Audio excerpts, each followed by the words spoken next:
Now we have Gina Vanderham here, who's an individual and family therapist, and you know, this notion that bullying could potentially be more harmful than abuse from parents. I mean, does that notion surprise you? Not really in the scheme of things, Andrew, because say a parent was this abusive but bullying at school was this abusive, that would make sense.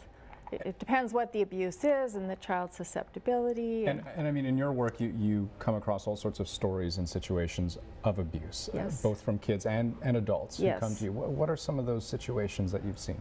Well, some of the situations of kids being abused, kids outright, you know, when the teacher turns away, the kid punches the other 5-year-old in the stomach repeatedly. So significantly activating, you know, traumatizing situations. I'll ask the question, is that traumatic?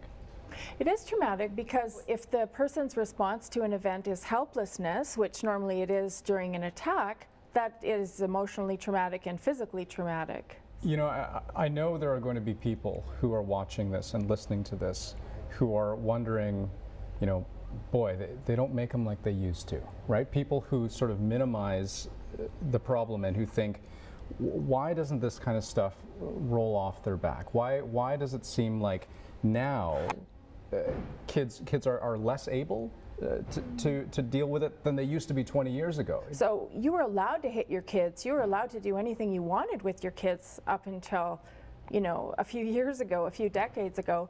And I think that people are just now looking at how we parent and how it's helpful or not so helpful. Like hitting your child is not helpful and it is traumatizing.